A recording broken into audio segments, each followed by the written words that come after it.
بسم اللہ الرحمن الرحیم۔ ہماری آج کی ویڈیو کا موضوع ہے ولا حول ولا قوت الا باللہ العلی العظیم۔ ابو موسیٰ اشعری رضی اللہ تعالیٰ عنہ کہتے ہیں کہ نبی اکرم صلی اللہ علیہ وسلم نے مجھے لا حول ولا قوت الا باللہ، گناہوں سے دوری اور عبادت و اطاعت کی قوت صرف اللہ رب العزت کی طرف سے ہے، پڑھتے ہوئے سنا تو فرمایا، عبداللہ بن قیس، کیا میں تمہیں وہ کلمہ نہ بتلاؤں جو جنت خزانوں میں سے خزانہ ہے؟ میں نے عرض کیا یا رسول اللہ کیوں نہیں؟ تو فرمایا تم پڑھا کرو لا حول ولا قوت الا باللہ۔ فوائد و مسائل۔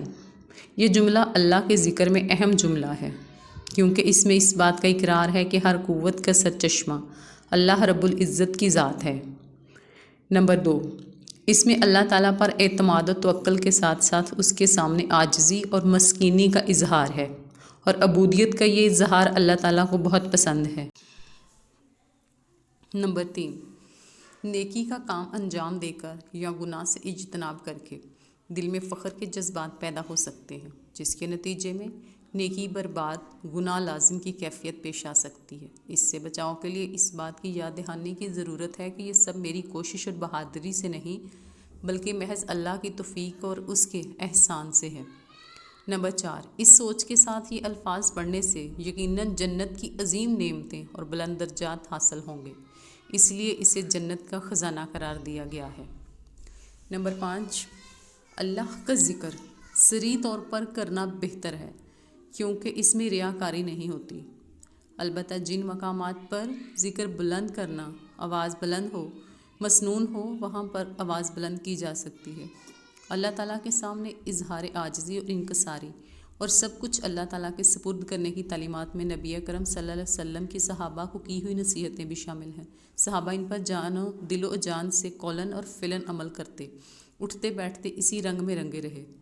اس ذکر میں انسان اپنی حقیقی کم مائگی اور ناتوانی اپنی پروردگار کے سامنے رکھتا ہے۔ انسان یہ بھی کہتا ہے کہ اسے اپنے غالب اور زبردست خالق کی ہر وقت اور ہر لمحے ضرورت ہوتی ہے۔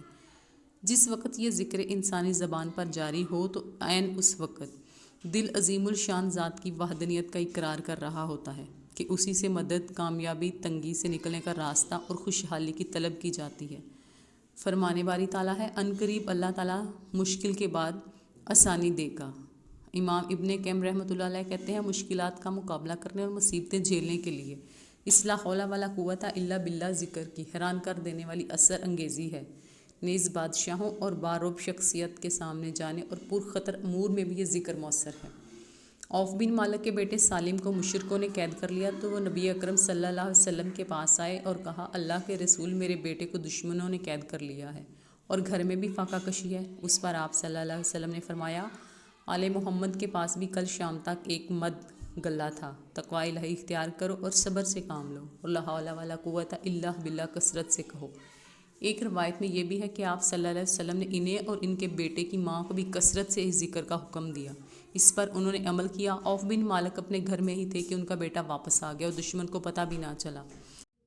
ساتھ میں وہ دشمن کے اونٹ بھی اپنے والد کے پاس لے آئے۔ ان کی مالی حالت بہت پتلی تھی، اس کے باوجود وہ رسول اللہ کے پاس آئے اور بیٹے کے بارے میں خبر بتلائی اور یہ بھی بتایا کہ وہ ساتھ میں دشمن کے اونٹ لے آیا ہے۔ آپ صلی اللہ علیہ وسلم نے فرمایا کہ تمہیں اختیار کا ہے ان کا جو مرضی کرو، جیسا کہ تم اپنے اونٹوں کے ساتھ کرتے۔ اور اس پر یہ آیات نازل ہوئیں، اور جو اللہ سے ڈرے تو اللہ اس کے لیے نکلنے کا راستہ بنا دیتا ہے اور وہ ایسی جگہ سے رزق عطا کرتا ہے جہاں سے اسے گمان بھی نہیں ہوتا۔ آپ صلی اللہ علیہ وسلم نے ابو موسیٰ کو فرمایا تھا کہ تم لا حول ولا قوت الا باللہ، نیکی کی طاقت اور برائی سے بچنے کی ہمت اللہ کے بغیر ممکن نہیں، کہا کرو کیونکہ یہ جنت کے خزانوں میں سے خزانہ ہے۔ یہ بخاری مسلم کی حدیث ہے۔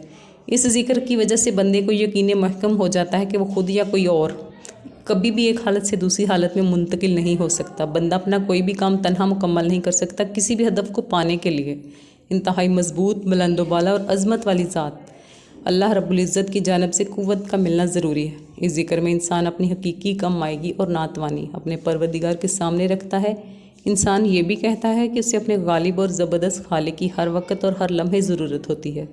مسلمانوں، ہر وقت اور ہر آن اس عظیم ذکر کی پابندی کرو، حاضر قلبی کے ساتھ زبان سے اسے پڑھو اور اپنی حالت سے اس ذکر کی تصدیق پیش کرو کیونکہ اس کے فوائد اور فضائل بہت زیادہ ہیں۔ آپ صلی اللہ علیہ وسلم کا فرمان ہے، اس دھرتی پر کوئی بھی شخص لا الہ الا اللہ واللہ اکبر و سبحان اللہ والحمد للہ ولا الہ الا اللہ واللہ ولا قوت الا باللہ، اللہ کے سوا کوئی معبود حقیقی نہیں، بس اللہ بہت بڑا، اللہ پاک ہے، تمام تعریفیں اللہ کے لیے۔ نیکی کی طاقت اور برائی سے بچنے کی ہمت اللہ کے بغیر ممکن نہیں۔ کہے تو اس کے سارے گناہ معاف کر دیے جاتے ہیں، چاہے سمندر کی جھاگ کے برابر ہی کیوں نہ ہوں۔ اسے احمد نے روایت کیا ہے، ترمذی نے اسے حسن قرار دیا ہے، یعنی صحیح حدیث مانا ہے، جبکہ حاکم نے اسے صحیح کہا ہے اور امام ذہبی نے اس کی موافقت کی ہے۔